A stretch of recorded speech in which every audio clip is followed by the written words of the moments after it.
foi achado só, e eles se calaram-se, e por aqueles dias não contaram a ninguém nada do que tinham visto. E aí vemos que essa experiência, eles ficaram ali perplexos, estavam cheios de interrogações, né?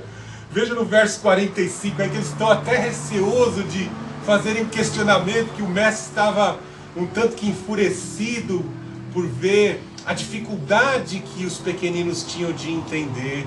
O Senhor Jesus Cristo estava um tanto que nervoso, estava sendo um pouco que duros, o exortando em situações como nós vamos ver no decorrer do texto aqui, na experiência que quando eles chegam abaixo do monte ali, a multidão está alvoroçada. Veja no verso 37, aconteceu no dia seguinte que descendo eles do monte, lhes saiu ao encontro uma grande multidão. Como eu falei, as multidões perseguiam o mestre em busca da solução dos seus problemas, porque percebiam que pelos sinais que assim emanavam dele, ele ia confirmando a cada dia que ele era o Filho de Deus, que o reino estava sendo proclamado. E aí veja, eis que um homem na multidão clamou, dizendo: Mestre, peço-te que olhes para meu filho, porque é o único que eu tenho. Lucas e os outros evangelistas fazem questão de destacar esta situação, esta experiência, que imagine que ali, como eu disse, uma multidão, se havia uma multidão, não era simplesmente para ouvir o mestre falar, com certeza era um percentual muito pequeno de pessoas que queriam ouvir, em especial os fariseus e saduceus, que tinham seus espiões infiltrados para ouvir a mensagem do mestre, tentar, vamos aqui armazenar, se ele falar alguma coisa que venha contradizer a lei de Moisés, será um argumento que possamos usar contra ele no Sinédrio, né? Mas em especial aqui eu sou capaz de apostar que eram mais de 98% das pessoas que estavam ali buscando um sinal um sinal milagroso, uma cura, uma libertação de uma doença por consequência de ação de demônios, e por aí vai. Então vemos que se destaca aqui este homem clamando, chamando mestre. Veja como ele se dirige ao Senhor Jesus Cristo: Mestre, peço-te que pelo meu filho, o meu único filho. Então imagine esse pai como tinha uma vida de preocupações. Talvez um homem até de posses, já tenha até gastado seus recursos com os médicos, com os especialistas, chamou ali os curandeiros, os exorcistas judeus letrados na lei para expulsar demônios e nada. E a sua última tentativa, a sua penúltima tentativa foi procurar os apóstolos, foi procurar ali o Filho de Deus.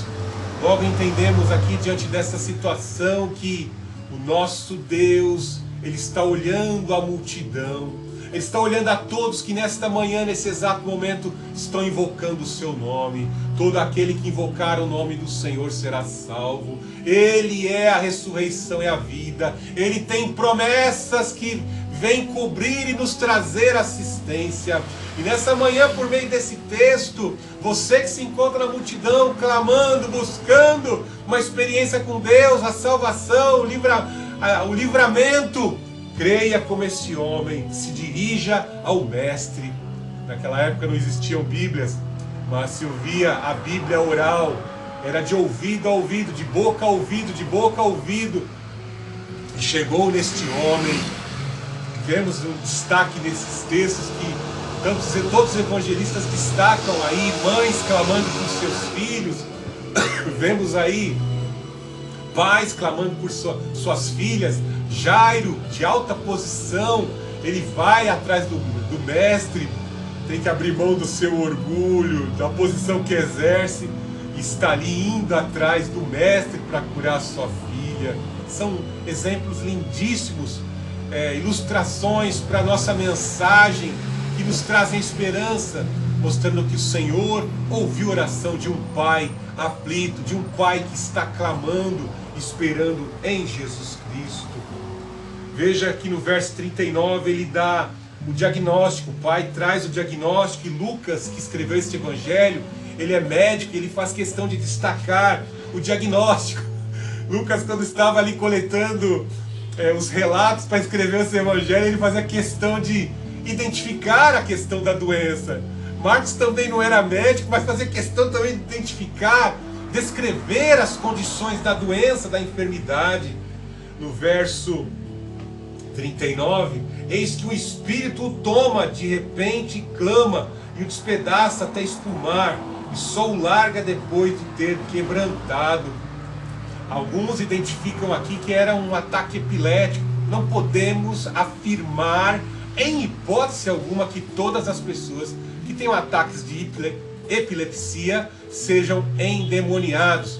Conta-se a tradição que o profeta Ezequiel tinha ataques epiléticos e fez o seu ministério mesmo tendo essa enfermidade, ataques epiléticos, tá?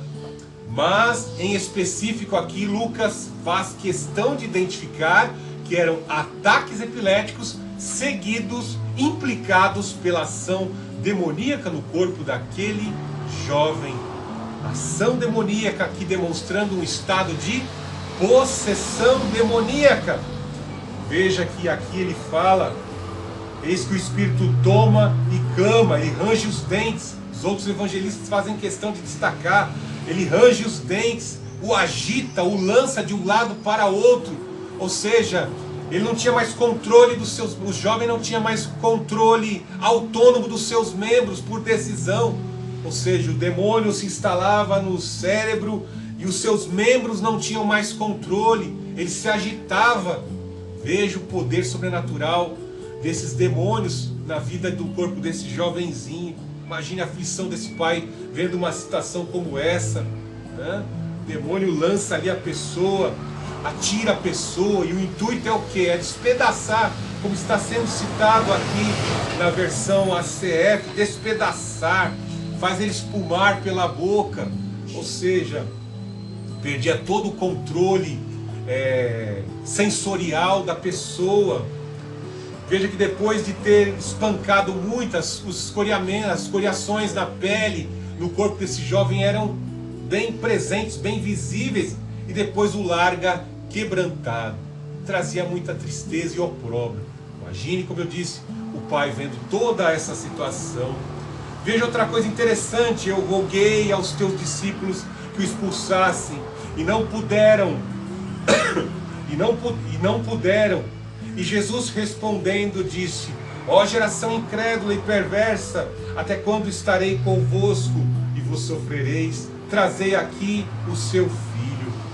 Veja que num quadro clínico, o pai apresenta ali diante do mestre a situação que ele tinha do opróbrio do seu filho, e o mestre aproveita para desferir uma palavra, alguns termos que vão trazer a condição tanto do pai, como do jovem endemoniado, como também dos discípulos, de toda aquela multidão que ali se encontrava. Uma geração incrédula e perversa. Todas as enfermidades, do que reclama o homem que é a alma vivente dessa terra, senão dos seus próprios pecados. Todas as mazelas, as consequências, a tristeza, todas as deficiências de caráter que possa haver num ser humano, e até mesmo em servos de Deus, até mesmo na vida daqueles que estão entre a multidão, seguindo ao Senhor Jesus Cristo, a ingratidão. Todas essas deficiências são sinais da incredulidade. Se verdadeiramente pudéssemos compreender a Deus e o seu reino como Ele é, que é o que eu estou tentando falar desde o início da mensagem, se pudéssemos compreender as verdades do reino, nós lutaríamos a cada dia pela santificação, para confirmar a cada dia que somos, pelos frutos do Espírito, pelas qualidades morais que somos membros, somos filhos desse reino, cidadãos desse reino, cidadãos celestiais. E aí veja que ele trata dessa forma, e já logo o Senhor derrama a sua graça, porque Ele não pode negar a quem Ele é, Ele não pode negar a sua palavra, Ele está sendo invocado. Todo aquele que invocar o nome do Senhor será salvo. Não somente a salvação, mas também o livramento. Só Ele pode romper as cadeias e quebrar as cadeias que mantém esse jovem aprisionado. Veja, traz-me aqui o teu filho. E quando ainda vinha chegando, O demônio o derrubou e o convulsionou. Porém, Jesus Cristo repreendeu o espírito imundo e curou o menino e entregou ao seu pai. Então veja aqui que o diabo ainda faz uma tentativa, né? Faz uma tentativa de matar o menino.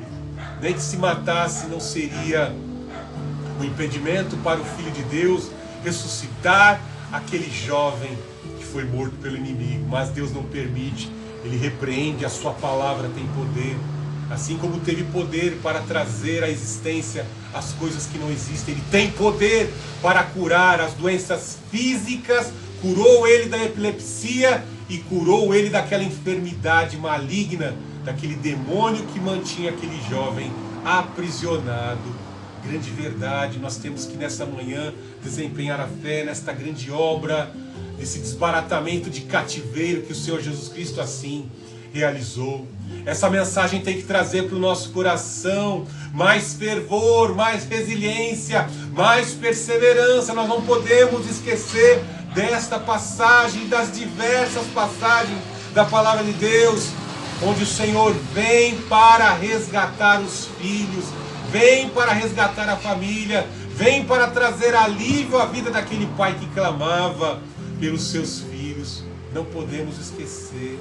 É uma ação do Filho de Deus em restaurar a saúde do jovem, restaurar aquela família, trazer paz e alegria àquela família, pois o que estava aprisionado pelo diabo foi liberto pelo poder de Jesus Cristo, o Filho de Deus, e curou o menino e entregou ao seu pai. Veja a alegria daquele homem abraçando seu filho agora liberto. Veja no verso 43, e todos pasmavam da majestade de Deus, e maravilhando-se todos de todas as coisas que Jesus fazia, disse aos seus discípulos. Veja que a população, a multidão ficou maravilhada, pois contemplaram. Os exorcistas judeus não puderam libertar, os médicos faliram, não conseguiram achar cura, os discípulos também não conseguiram. Mas o Filho de Deus pode. Para isso se manifestou o Filho de Deus em carne e em sangue, para destruir e desfazer as obras de Satanás, do diabo. Só o Senhor pode desbaratar cativeiros, só Ele pode quebrar as correntes. Veja no verso 44, pondo-vos estas palavras em vossos ouvidos, porque o Filho do Homem será entregue nas mãos dos homens. Veja que o Senhor Jesus Cristo, como assim é relatado por Lucas, ele interrompe acerca desse grande sinal que ele realizou, desbaratando os cativeiros, e ele fala algo que você talvez pense, está desconexo? Não, está conexo ao que a experiência aí do Monte da Transfiguração. No verso 27 que ele disse, ele não disse que vai revelar a alguns o reino. Olha ele revelando o reino. O Filho de Deus vem para desbaratar cativeiro, libertar e trazer emancipação e conceder acesso ao reino. Para isso se manifestou o Filho de Deus, para nos conceder a entrada no reino. Aí ele vai utilizar aí